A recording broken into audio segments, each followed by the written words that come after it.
بسم اللہ الرحمن الرحیم۔ السلام علیکم ورحمۃ اللہ وبرکاتہ۔ میں زبان حال کا شکوہ لیے نہ معروف کے ساتھ مقبرہ اقبال پر کھڑا دل کی رداء سناتا رہا اور پھر بھری محفل میں سر بازار پوچھتا رہا کہ اقبال کیا یہ وہی دھرتی ہے جس کا آپ نے خواب دیکھا تھا، جہاں لا الہ الا اللہ کے سائے میں محمد رسول اللہ کا سکہ رائج کرنے چلے تھے، جہاں دہقان کو آج بھی ان لہلاتے کھیت کھلیانوں سے آج بھی فوشہ گندم سے روزی میسر نہیں، جس پلٹتے جھپٹتے اور جھپٹ کر پلٹتے شاہین پر ایک بار تجھے بڑا ناز تھا، وہ اپنی عقابی روح کھو کر اونچی سے اونچی اڑان کو بھول کر گنبد شاہی پر بسیرا کر چکا ہے۔ تیرا وہ مرد مومن جو آئینہ ایک جوان مردی کو پسے پشت ڈال کر خودی کے فلسفے کو بازار حسن میں سستے داموں بیچ کر شمشیروں سنا کو بند نیاموں اور لاکھوں میں سجا کر بے باکی اور اپنی سے گھبرا کر مکاری اور بائی پر اترا چکا ہے۔ اذانے آج بھی دیتا ہے پر وہ بلالی کھو چکا ہے، نمازیں آج بھی پڑھتا ہے پر سحر خیری کھو چکا ہے۔ نہ اللہ کی وہ ازار رہی، نہ مجاہد کا کرم شعلہ لہو رہا، واعظ دل قوم کی پختہ خیالی نہ رہی، بد تباہی نہ رہی، شعلہ مقالی نہ رہی، رہ گئی رسم اذان روح بلالی نہ رہی، فلسفہ رہ گیا تقلید غزالی نہ رہی۔ زیبکار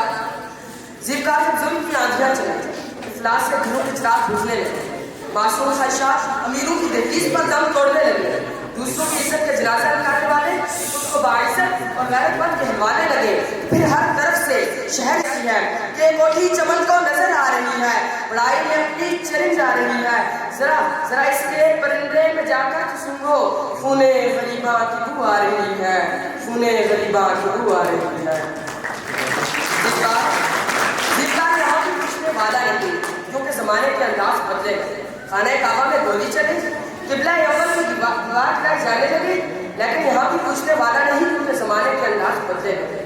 کیا کشمیر کی مائیں نہیں، کیا اس فلسطین کا بچہ نہیں، لیکن یہاں بھی پوچھنے والا نہیں کیونکہ زمانے کے انداز بدلے گئے۔ وجہ بے رنگی گلزار کہوں تو کیا ہو، کون ہے کتنا گناہ گار کہوں تو کیا ہو، تم نے جو بات سر بس نہ سننا چاہی، میں وہی بات سر دہر کہوں تو کیا ہو، میں وہی بات سر دہر کہوں تو کیا ہو۔